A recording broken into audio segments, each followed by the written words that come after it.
Ready start. उपाध्यक्ष महोदय, वर्तमान वित्त अधिनियम सदन के सामने प्रस्तुत है। इस बिल पर मुझे बोलने के लिए आपने समय दिया, इसके लिए मैं आपका आभारी हूँ। इस बिल का एक विशेष महत्व इसलिए भी है कि यह संकट काल में पेश हुआ है। चीन ने हमारे देश पर हमला किया, देश पर संकट आया, राष्ट्र को चुनौती मिली और इस चुनौती को हम सब ने स्वीकार किया, जिसके लिए पैसे की आवश्यकता हुई। इसको वित्त मंत्री ने बड़ी कुशलता से देश के अंदर और देश के बाहर से जुटाया। इस बिल का महत्व इसलिए भी है कि हमारी पंचवर्षीय योजना के मध्य में ही यह बिल आया है। देश में बड़ी बड़ी योजनाएं अभी अधूरी हैं, जिनका पूरा होना देश के लिए बड़ा आवश्यक है। इसके लिए भी बहुत बड़ी धनराशि चाहिए। देश पर संकट आया और देश जागा। कोने कोने से लोगों ने पैसा और सोना दिया और अपने लड़के तक फौज में दिए।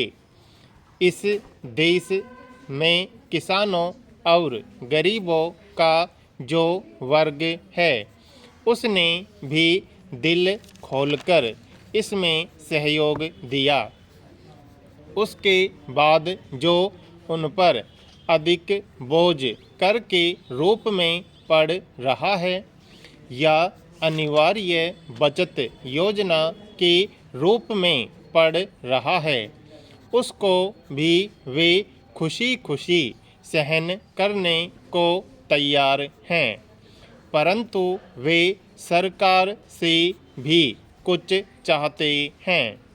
वे चाहते हैं कि उनकी जो गाड़ी कमाई का पैसा है, खून पसीने का जो पैसा है, वह व्यर्थ के कार्यों में न जाए और उसका सदुपयोग हो।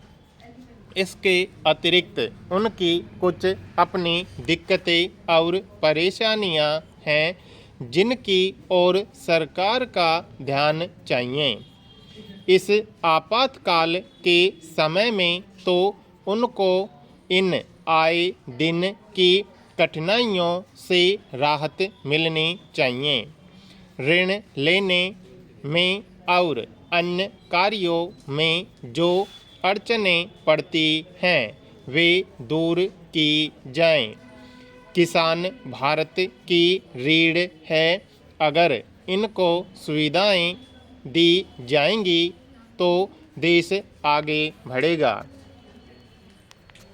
आज जहां देश के साधारण लोगों ने इस सरकार का हाथ बटाया, वहां एक वर्ग ने, जो कि धनी वर्ग कहलाता है, अपने साधनों के अनुसार सरकार के सुरक्षा कार्यों में सहायता नहीं की।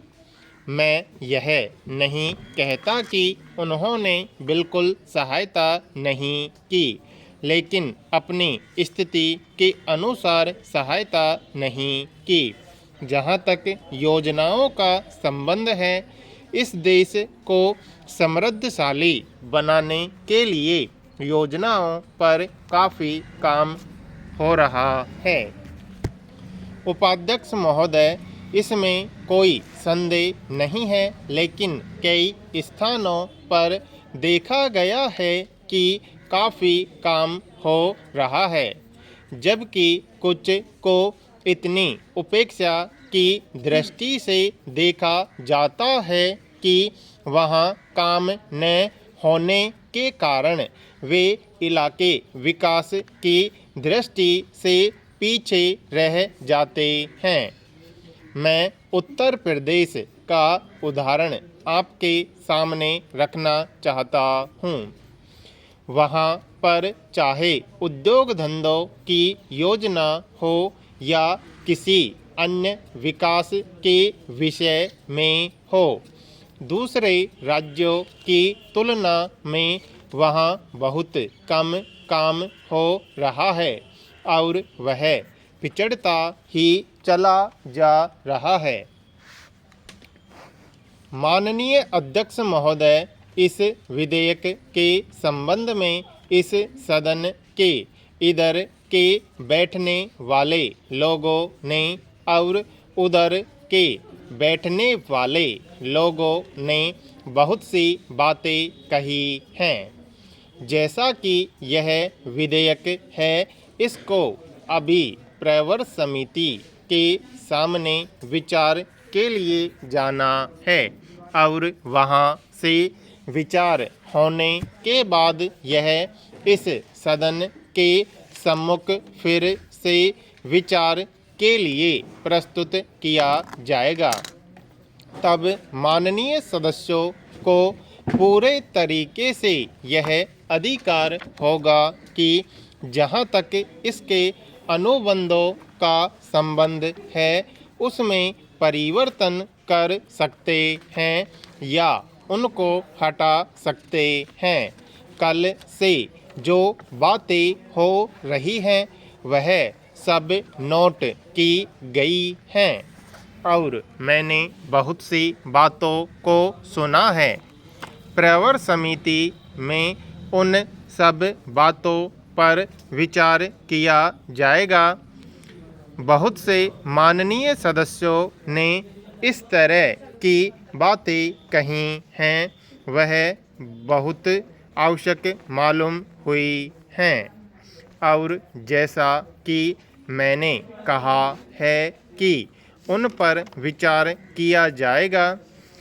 जहाँ तक सहकारिता का संबंध है, चाहे इधर के बैठने वाले माननीय सदस्य हों चाहे उधर के बैठने वाले माननीय सदस्य हों, सबकी यह मांग है कि जब हम जनतंत्र में विश्वास करते हैं और अपने यहाँ प्रजातांत्रिक प्रणाली कायम कर ली है और जबकि देश में गरीबी है और उसका गलत लाभ भी उठाया जाता है, तब सहकारिता की बहुत आवश्यकता है।